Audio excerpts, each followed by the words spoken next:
Hello, my name is Bryen Buie. I'm doing my arcade game emulator assignment for the Evolution of Video Games online course. Coming with a little bit of a different game, I hope. It's called Red Earth, or it's known in Japan as Warzard. It was made in 1996 by Capcom. Actually, I think this game is really different in that you'll see here it's like Capcom, so it is like a fighting game. But you only have four characters. I know what you're saying. That's probably a pretty slim roster. But you'll see I'm gonna pick Leo here. I am a Leo myself, born August 4th, and he is a cool lion man with a sword. So I think that's a good character to use. But this game isn't like your traditional fighting games. That's what makes it pretty unique. And that's kind of like you just fight bosses. So you only have four characters to choose from, but you fight all these other characters that you can't play as. They're like bosses, but you fight them in a very kind of traditional Capcom fighting game sort of way, like Street Fighter or Marvel's Capcom or something like that. So first enemy is this Dragon Man, big T-Rex guy. And the other cool thing about this game you'll see is that you actually level up, which also makes it very unique from other fighting games.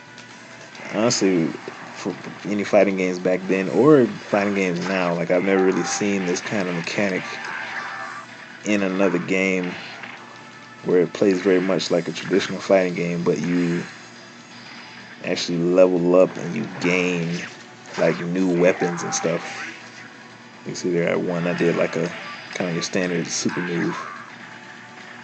Uh, this game was on the Capcom arcade game. The thing about Capcom is they made their own arcade systems called the CPS systems.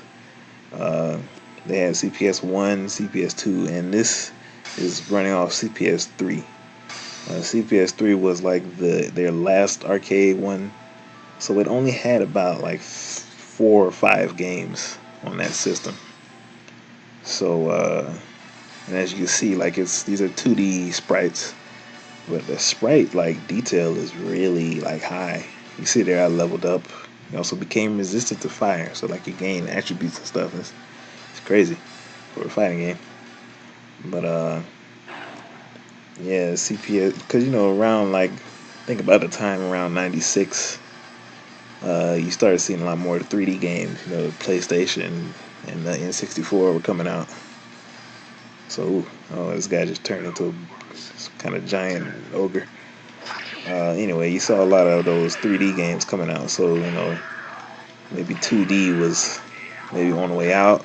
But here you have some really high quality, like 2D sprite work. And, I just lost. Like I'm running this off of CPS3 emulator. So, I got as many continues as I need. But, anyway, the thing I like about this compared to like today is like even around the 96 and up to today, like 3D has become like the way. Everybody's making 3D models and out of polygons and stuff. And honestly, that's like a lot cheaper to do than make your own, you know, hand drawing all of these sprites like for every little different move. Like look how like his Leo's main moves and stuff as he's fighting and his slashes on the sword. Like people who had to hand draw all this stuff, and I know that's like more difficult and more time consuming, and so that hurts the bottom dollar. Like more time and effort. But why do that when you can make something, a 3D model quicker and cheaper? So, but that hand drawn animation really gives stuff like, I don't know, to me a real artful, like beautiful, fluid feel. And I think like CPS3 games, if you go and look at the other games like Street Fighter 3, Third Strike, that's some of like the best 2D like animated sprite work like I've ever seen. And a lot of times I wish games would go back to that.